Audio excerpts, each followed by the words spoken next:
Hello दोस्तों। तो आज हमारा पहला टॉपिक है पॉलिटी एंड गवर्नेंस का क्रिमिनलाइजेशन ऑफ पॉलिटिक्स। हम विजन आईएएस सितंबर 2025 मैगजीन कंप्लीट करने वाले हैं। पहला टॉपिक है क्रिमिनलाइजेशन ऑफ पॉलिटिक्स। देखो, सबसे पहले तो आप इसको 3 पार्ट्स में तोड़ दो।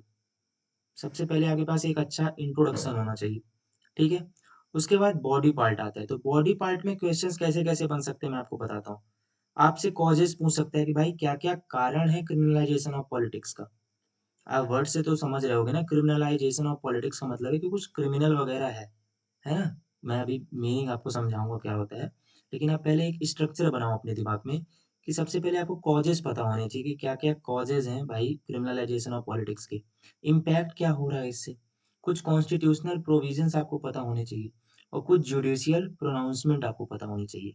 ये बॉडी पार्ट में पूछा जा सकता है। जो मोस्ट इम्पोर्टेंट मुझे लगता है वो है कॉजेज़ और इम्पैक्ट, ये दोनों बहुत इम्पोर्टेंट है। और एक अच्छा-सा कंक्लूज़न होना चाहिए, तो कंक्लूज़न में आप वे फॉरवर्ड बता सकते हैं। हम यहाँ पे सारा कुछ डिस्कस करेंगे। तो एक स्ट्रक्चर आपके दिमाग में बन गया। अब चलिए प्रोसीड करते हैं। अभी एक रिपोर्ट आई है, ये न्यूज़ में क्यों था? क्योंकि अभी एक रिपोर्ट आई है association for democratic reform ADR के द्वारा, जो ऐसा बता रही है कि जो इंडिया में जो मिनिस्टर्स हैं ना, उसमें से 47% ऑफ मिनिस्टर्स ऐसे हैं जिनके खिलाफ क्रिमिनल केसेस डिक्लेयर्ड किए जा चुके हैं और उनमें से जो 27% है, वो सीरियस इन नेचर है, समझ रहे हो? तो इसलिए जो है तो ये न्यूज़ में ऐसा आ रहा है, ठीक है? अब इसके कॉजेज़ क्या-क्या हैं? पहला बॉडी पार्ट, ठीक है? अब मेरी बात को समझना। सबसे पहले तो ये समझो कि क्रिमिनलाइज़ेशन ऑफ पॉलिटिक्स होता क्या है? तो क्रिमिनलाइज़ेशन ऑफ पॉलिटिक्स कुल मिला के refers to the entry and participation of person with criminal background in the political and electoral processes। क्या मतलब हुआ? मतलब ऐसे पर्सन्स की एंट्री और उनको पार्टिसिपेट कराना जिनका बैकग्राउंड क्रिमिनल है। जैसे एग्ज़ाम्पल्स बहुत सारे हैं। एग्ज़ाम्पल अतीक अहमद का आप एग्ज़ाम्पल ले सकते हो। कहीं न कहीं अतीक अहमद उनके खिलाफ बहुत ज़्यादा क्रिमिनल रिकॉर्ड्स थे और उनको एंट्री भी दी गई और पार्टिसिपेट भी कराया गया पॉलिटिकल और इलेक्टोरल प्रोसेस में। तो ये केवल अतीक अहमद नहीं, बहुत सारे ऐसे पॉलिटिशियंस हैं जिनके खिलाफ क्रिमिनल क्रिमिनल केसेस चल रहे हैं, ठीक है? अब इसका क्या कारण है भाई? क्यों ऐसे मतलब क्रिमिनल्स को पॉलिटिक्स में एंट्री दी जाती है? ऐसा क्या कारण है? कुछ ना कुछ प्रॉफिट होगा, आप समझते हैं उस प्रॉफिट को। सबसे पहले पॉलिटिको क्रिमिनल नेक्सस पहला पॉइंट है। अब इसका मतलब बेसिकली ये है कि connection between politicians and criminals. मतलब बताता हूँ मैं। देखो, जब क्रिमिनल्स जो है पॉलिटिक्स को जॉइन करते हैं ना, तो उन्हें पावर मिलती है, रिस्पेक्ट मिलती है और साथ में लॉ से प्रोटेक्शन भी मिलती है कि नहीं? और पॉलिटिशियन कैसे यूज़ करते हैं क्रिमिनल को? उनसे पैसे लेते हैं, उनसे वोट लेते हैं, मसल पावर यूज़ कराते हैं उनसे इलेक्शन के समय पे। इससे क्या होता है? एक म्यूचुअल बेनिफिट बनता है कि नहीं? एक साइकिल ऐसी बनती है, जो कि म्यूचुअल बेनिफिट कराती है, मतलब दोनों का ही फ़ायदा करा रही है। लेकिन इससे एक नुकसान है, क्या नुकसान है? हमारी कंट्री को नुकसान है क्योंकि करप्शन हो रहा है, मिसयूज़ हो रहा है पावर का, है ना? अब देखो, एक बोहरा कमेटी रिपोर्ट आई थी 1993 में, आप इसको यूज़ कर सकते हो। उसने हाइलाइट किया था एक नेक्सस को, किसके-किसके बीच में? एक पॉलिटिशियन, क्रिमिनल्स और ब्यूरोक्रेट्स के बीच में। इंडियन एडमिनिस्ट्रेटिव के जो ब्यूरोक्रेट्स होते हैं ना, जो आप बनने वाले हो, और कुछ पॉलिटिकल सेटअप के बीच में एक नेक्सस देखा था। उसको हाइलाइट किया था बोहरा कमेटी रिपोर्ट ने, ठीक है? चलो, ये तो पहला रीज़न हो गया कि politico criminal nexus. Second cause क्या है? Winnable candidates. अच्छा, ये क्या मतलब हुआ? अभी इसमें आप डायरेक्ट डेटा यूज़ कर सकते हो कि जो एडीआर डेटा है ना, एडीआर का जो 2024 का डेटा है, एसोसिएशन फॉर डेमोक्रेटिक रिफॉर्म, ये अपन ने ऊपर अभी पढ़ा ना, एसोसिएशन फॉर डेमोक्रेटिक रिफॉर्म, इनका 2024 का डेटा इंडिकेट करता है कि जो सक्सेस रेट जो कैंडिडेट का जिन जिन पर क्रिमिनल चार्जेस चल रहे हैं ना, उनका जो सक्सेस रेट है इलेक्शन में वो 15.3% है। जबकि वो कैंडिडेट जिनका कोई क्रिमिनल केस नहीं है, उनका सक्सेस रेट कम है। अब बताओ, ये तो हमारे देश की स्थिति है, ठीक है? तो ये भी एक कॉज़ है कि भाई क्रिमिनलाइज़ेशन क्यों हो रहा है पॉलिटिक्स का। तीसरा क्या है? High cost of election. देखो, कहीं न कहीं इलेक्शन में बहुत पैसा लगता है, बहुत। तो इलेक्शन कैंपेन को फंड करने के लिए कैंडिडेट्स और पार्टीज़ किस पर रिलाई करती हैं? ब्लैक मनी पे। भाई, व्हाइट मनी तो इतना ज़्यादा आप यूज़ कर नहीं सकते। तो वो कौन फंड करता है? अरे माफिया फंड करते हैं, ठीक है? चौथा कॉज़ क्या है? Slow justice system. अब देखो होता क्या है कि आप इसमें इसको समझ लो, बाकी आप इसमें एक लाइन बस लिखना। अपने आंसर राइटिंग में। आप इसको ये समझ लो कि स्लो जस्टिस सिस्टम होने के कारण क्या हो रहा है, एक तरीके से उनको पावर मिल जाती है। उनके खिलाफ केसेस चल रहे होते हैं, लेकिन प्रूव हुए नहीं रहते हैं।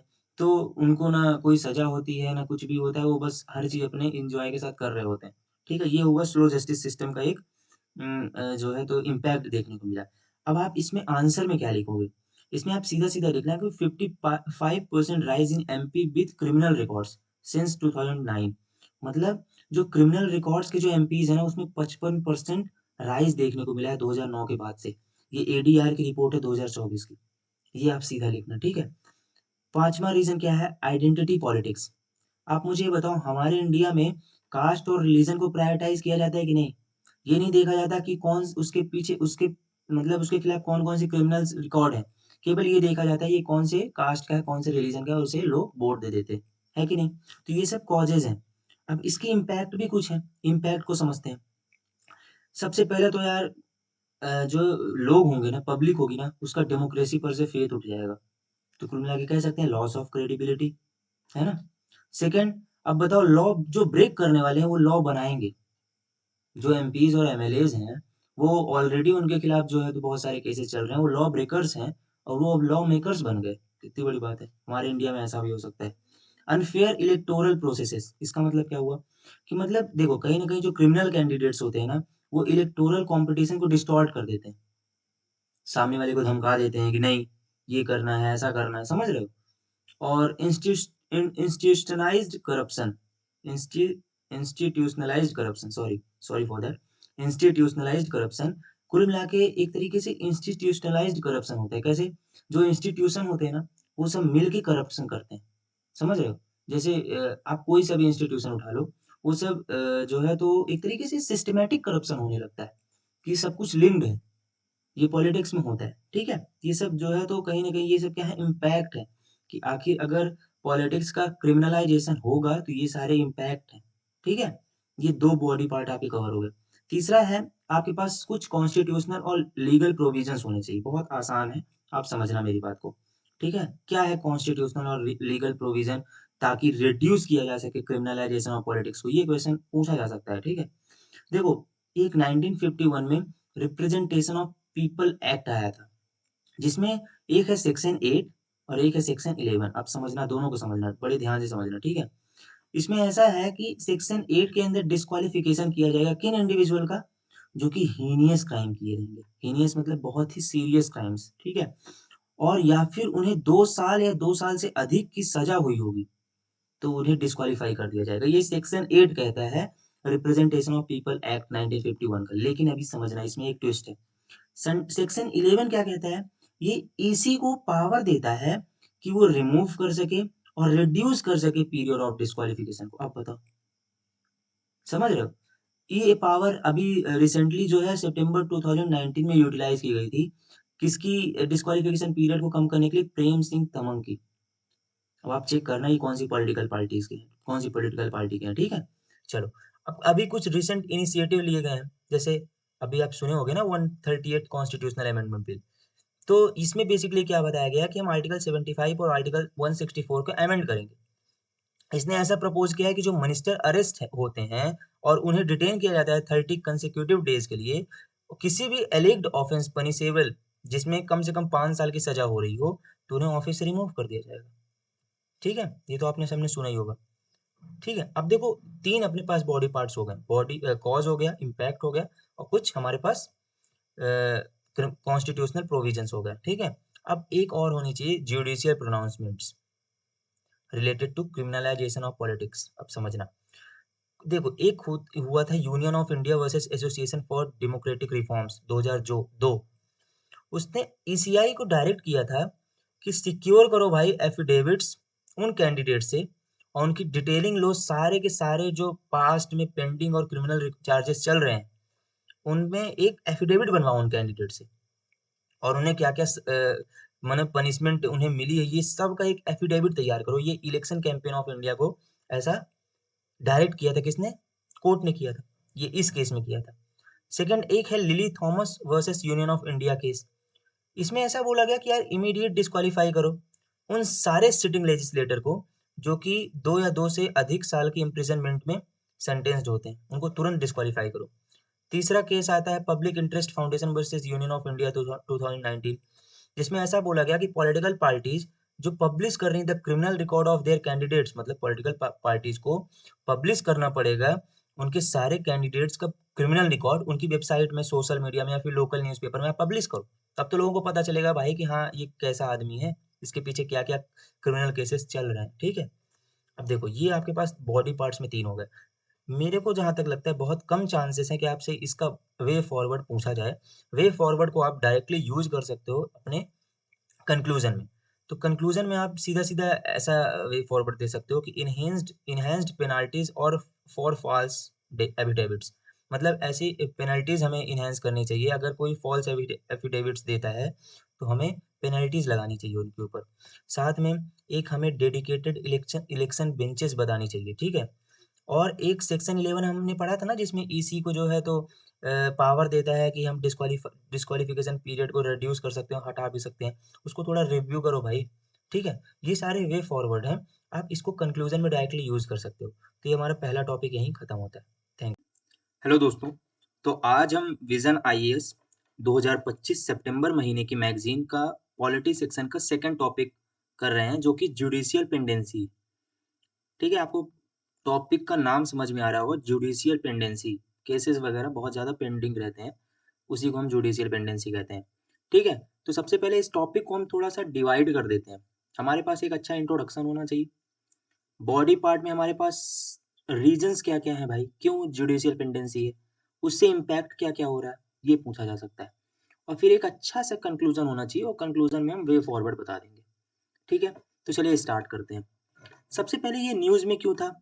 अभी क्या है, रिसेंटली ऐसा हुआ है कि सुप्रीम कोर्ट में अभी तक के ऑल टाइम हाई जितने भी, मतलब जो केस बैकलॉग हैं, अभी सुप्रीम कोर्ट में पता चला कि 88,417 केसेस जो हैं बैकलॉग्ड हैं। इस और ये मतलब अभी तक में सुप्रीम कोर्ट में सबसे ज़्यादा, अभी तक इसी समय पे जो सबसे ज़्यादा केसेस बैकलॉग में हैं, वो अभी देखे जा सकते हैं। इसलिए ये न्यूज़ में था। ठीक है? और क्या न्यूज़ में था?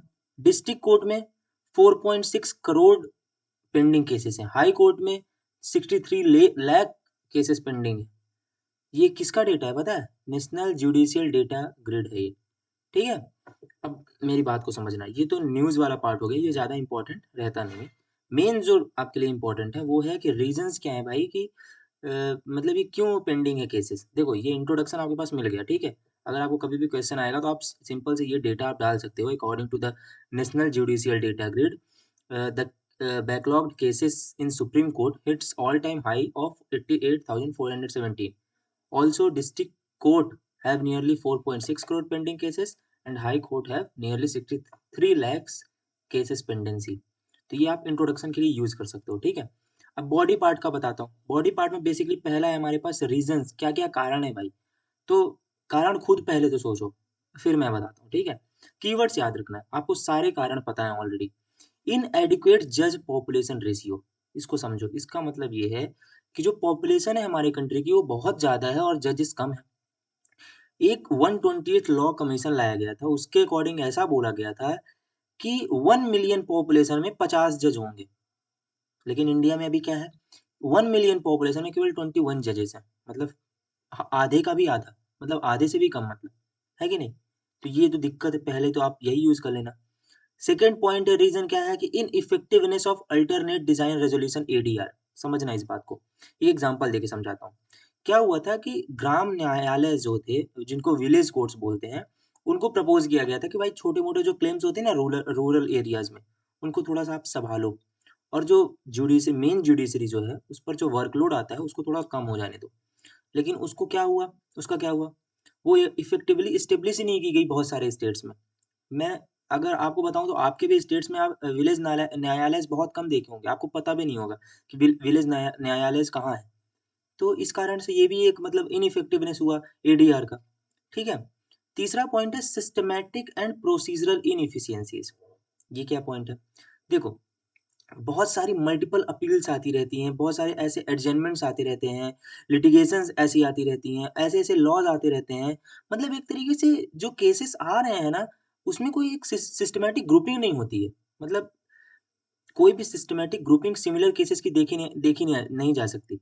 उनका कैटेगराइज़ेशन बहुत ज़रूरी है कि कैटेगरी डिवाइड करो कि हाँ, ये केसेस ऐसे हैं। मतलब एक कैटेगरी में डिवाइड करो और उनको अर्जेंसी के लेवल पे उठाओ।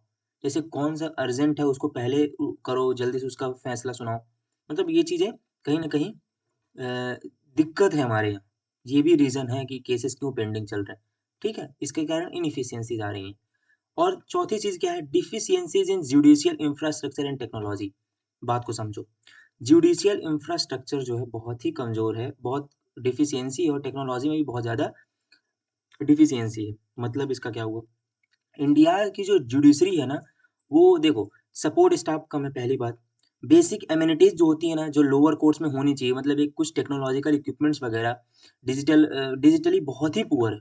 आप आज भी जाओगे अगर आस-पास के अपने जो कोई सबॉर्डिनेट कोर्ट के आस-पास रहता होगा, तो आप देखोगे कि कितनी खराब हालत में कोर्ट्स हैं।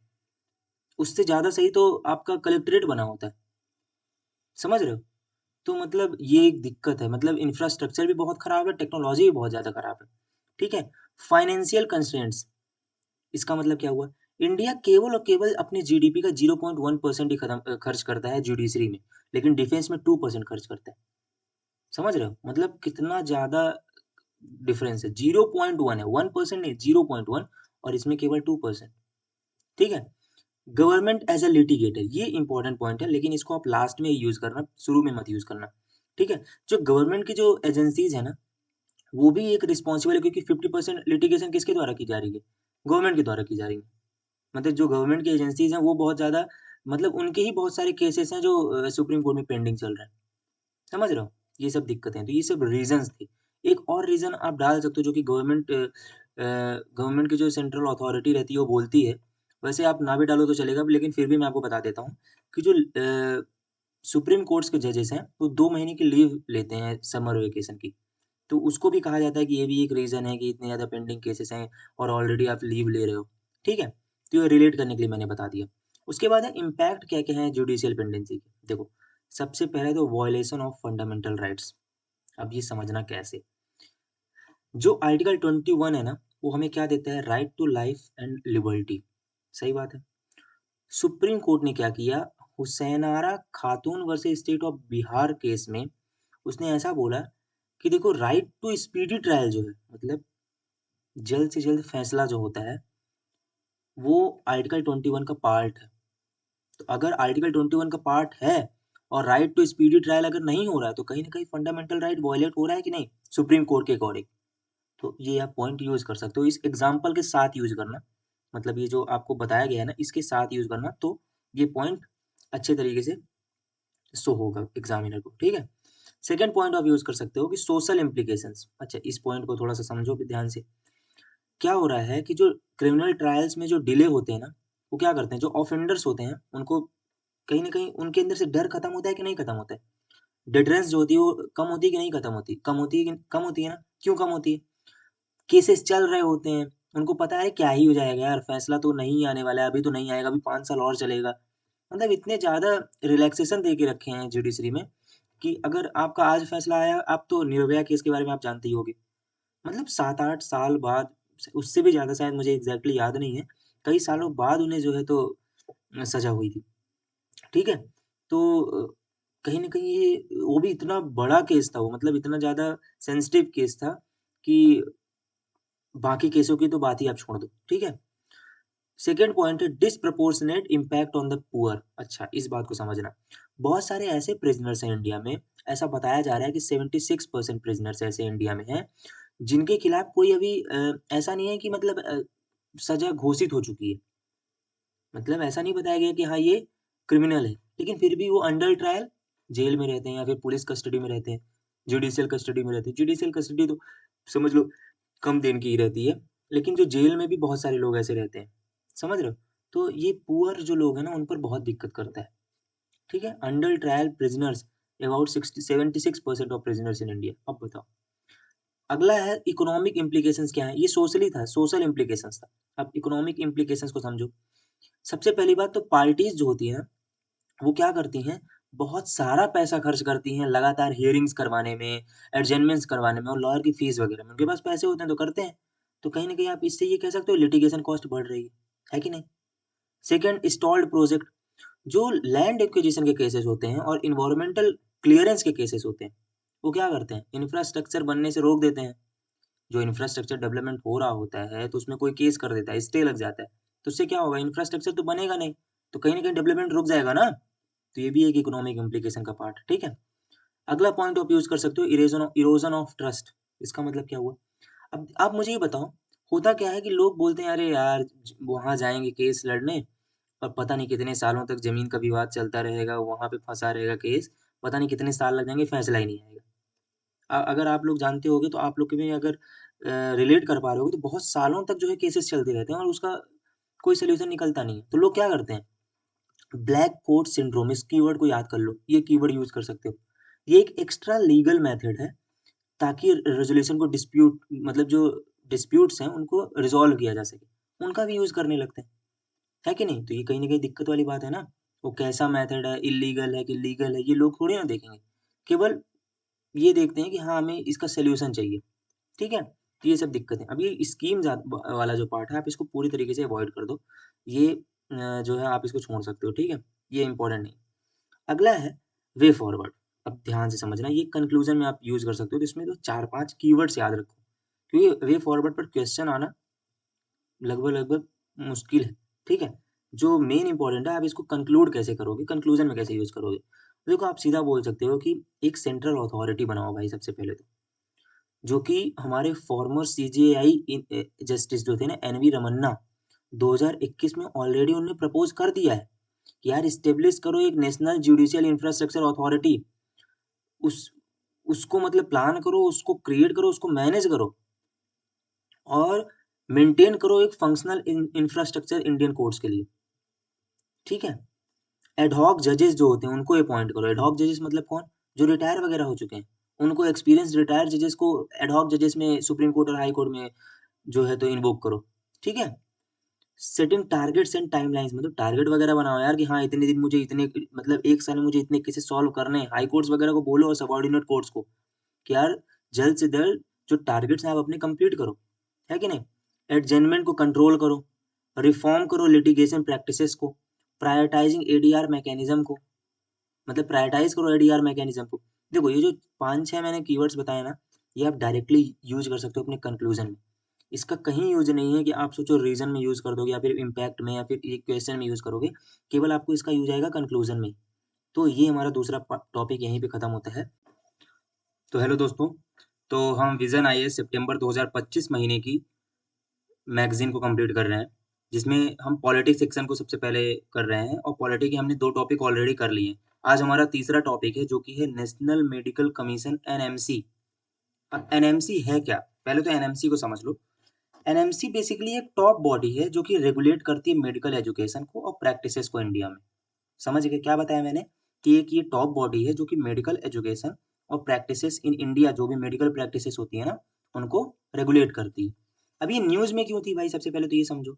अभी अभी रिसेंटली इसने 5 साल अपने कंप्लीट किए हैं। ये प्रीलिम्स ओरिएंटेड टॉपिक है, ये प्रीलिम्स में पूछा जा सकता है इसके फैक्ट, तो डायरेक्टली फैक्ट याद रखना इसके, ठीक है। तो नेशनल मेडिकल कमीशन जो है, तो अभी अभी इसने 5 साल कंप्लीट किए। अब देखो, अब ये है क्या, थोड़ा सा इसको समझो। सबसे पहला प्रीलिम्स का पॉइंट, स्टैचुअरी बॉडी है, पहला पॉइंट आ गया। ये किसके अंडर है, नेशनल मेडिकल कमीशन एक्ट 2019, ये तो याद रह जाएगा आपको। लेकिन ये इंपॉर्टेंट है कि ये कैसी बॉडी है, स्टैचुअरी बॉडी, ये याद रखना। ये कब आई थी फोर्स, कब आई थी ये, 25 सितंबर 2020 में ये फोर्स में आई थी, ठीक है। इसने किसको रिप्लेस किया था, ये याद रखना, MCI, medical council of India. और एक और पॉइंट याद रखना कि कुछ एक और डिसॉल्व भी हुआ था, जो कि बोर्ड ऑफ गवर्नर्स डिसॉल्व कर दिया गया था, ठीक है। 4 पॉइंट्स यहाँ से बन रहे हैं प्रीलिम्स के लिए। और क्या है, अब इसमें एक और चीज है, जो कमीशन है ना, इसमें कुछ पर्सन्स होते हैं जो कि किसके द्वारा अपॉइंट किए जाते हैं, सेंट्रल गवर्नमेंट के द्वारा अपॉइंट किए जाते हैं। ये पॉइंट याद रखना, किसके द्वारा, सेंट्रल गवर्नमेंट के द्वारा। कौन कौन होता है, एक चेयरपर्सन, वो तो सारी कमीशन में होता है। 10 एक्स ऑफिसियो मेंबर्स, मतलब जो ऑफिसियो मेंबर्स हैं, जो एक्स ऑफिसियो मेंबर्स हैं, उसमें से 10 एक्स ऑफिसियो मेंबर्स भी आएंगे, ठीक है। 22 पार्ट टाइम मेंबर्स, मतलब पार्ट टाइम मेंबर्स भी इसमें है, ठीक है। अब देखो, इसके अंडर 4 ऑटोनॉमस बोर्ड्स आते हैं, ये याद रखना। और ये बहुत आसान है इसको याद करना, मैं आपको बताता हूँ कितने आसानी से आप याद कर सकते हो। Under graduate medical education board, under graduate है तो एक पोस्ट ग्रेजुएट भी ला दो, ठीक है। Medical assessment and rating board, medical medical को असेस करने वाला और रेटिंग देने वाला। एथिक्स, अब भाई एथिक्स पर भी तो ध्यान देना पड़ेगा ना, आप जीएस पूरे पढ़ते होगे। एंड मेडिकल रजिस्ट्रेशन बोर्ड, मतलब देखो इसमें तीन तो आपको अच्छे से याद हो जाएंगे, under graduate, post graduate medical education board, medical assessment and rating board, rating वगैरह देने वाला। Ethics and medical registration board, मतलब मेडिकल में रजिस्ट्रेशन वाला और एथिक्स को देखने वाला कि हाँ एथिक्स भी मेंटेन रहे। तो ये प्रीलिम्स के फैक्ट हो गए। अब देखो कुछ इश्यूज हैं एनएमसी में, अब ये समझना, ये हो सकता है कि मेंस में पूछा जाए, इतना ज्यादा इंपॉर्टेंट है नहीं कि पूछा जाएगा, पर फिर भी हम तैयार कर लेते हैं, ठीक है। देखो, गवर्नेंस गैप, सबसे पहली बात तो गवर्नेंस गैप, इसमें बेसिकली क्या है कि ये जो पब्लिक हेल्थ पर और जो पब्लिक हेल्थ के जो एक्सपर्ट्स होते हैं ना और सोशल साइंटिस्ट होते हैं और जो सिटीजन की वॉइस है वो यहाँ तक पहुंच ही नहीं पा रही है। क्या मतलब हुआ इसका? देखो एनएमसी में जो लोग हैं ना, कौन अपील अपील कर सकते हैं पता है? जो रजिस्टर्ड मेडिकल प्रैक्टिशनर्स हैं वही अपील कर सकते हैं। और ये क्या करते हैं, रिजेक्ट करते रहते हैं पेशेंट्स की कंप्लेंट को, कोई लीगल बार है ही नहीं तो रिजेक्ट करते रहते हैं, समझ रहे हो। सेकंड, फी रेगुलेशन, कैसे? ये जो मतलब जो ओनली 50% ऑफ प्राइवेट सीट जो है फीस को कंट्रोल करते हैं, समझ रहे हो मेरी बात को। और बाकी जो है वो किसके प्रोन रहते हैं, एक्सॉर्बिएंट चार्जेस। जैसे जो पुअर स्टूडेंट रहते हैं ना उनको, उन पर ध्यान नहीं दिया जाता। जो 50% ऑफ प्राइवेट सीट्स रहती हैं उसमें बस आप कंट्रोल कर लिए फीस को, बाकी का 50% क्या, समझ रहे हो, ये दिक्कत है। एथिक्स ओवरसाइट, इसका मतलब क्या हुआ? बहुत सारे ऐसे केसेस होते हैं जो मिसकंडक्टली हैंडल किए जाते हैं, कोई जुडिशियल एक्सपर्टीज नहीं होती, कोई टाइमलाइंस नहीं होती है, जो किसका कंसर्न है, इम्पार्शियलिटी का कंसर्न, ठीक है। एनएमआर, नेशनल मेडिकल रजिस्ट्रार, देखो ये प्रोसेस बेसिकली क्या है कि ये अपडेट करती रहती है और वेरीफाई करती रहती है जो प्रैक्टिसिंग डॉक्टर्स होते हैं एनएमआर में, लेकिन ये बहुत स्लो है, जिसके कारण क्या हो रहा है कि अनक्वालिफाइड इंडिविजुअल भी प्रैक्टिस कर रहे हैं मेडिसिन। तो कहीं ना कहीं दिक्कत वाली बात है कि नहीं है, तो ये सब इश्यूज है। आप एक कंक्लूजन अच्छा से लिख सकते हो कि NMC mark a step toward modernising medical governance in India, बहुत बढ़िया कीवर्ड है। एनएमसी एक तरीके से एक स्टेप है कि मॉडर्नाइज कर रहा है मेडिकल गवर्नेंस इन इंडिया को। एड्रेसिंग कंसर्न ऑफ एक्सेसिबिलिटी, पहला। एथिकल ओवरसाइट, दूसरा। इंक्लूसिविटी, चार कीवर्ड्स याद रखना। Inclusivity remains vital to build a transparent, accountable and globally competitive health care system. समझ गए? कितना बढ़िया कंक्लूजन किया है इसमें, बहुत बेहतरीन कंक्लूजन। वैसे यूज में आएगा नहीं आपके कंक्लूजन, क्योंकि बहुत ही कम चांस है ये क्वेश्चन आए, ठीक है। और बाकी ये अगर आपको फंक्शंस पढ़ने हैं तो फंक्शंस आप पढ़ लेना कि बेसिकली ये पॉलिसीज, मतलब पॉलिसीज वगैरह बनाता है। हेल्थ केयर प्लानिंग में जो है तो मतलब जो हेल्थ केयर प्लानिंग में मदद करता है, कोऑर्डिनेशन में मदद करता है कि भाई स्मूथ फंक्शनिंग हो बोर्ड और काउंसिल के बीच में। साथ में मॉनिटर करता रहता है कि जो है तो कंप्लायंस को मॉनिटर्स करता है और जो अपील्स वगैरह उनको भी हैंडल करता है, समझ रहे हो? एथिक्स को मेंटेन करता है, जो मैंने आपको ऑलरेडी शुरू में बता दिया। फीस को रेगुलेट करता है, इन्हीं सब में तो इश्यूज भी हैं, है कि नहीं?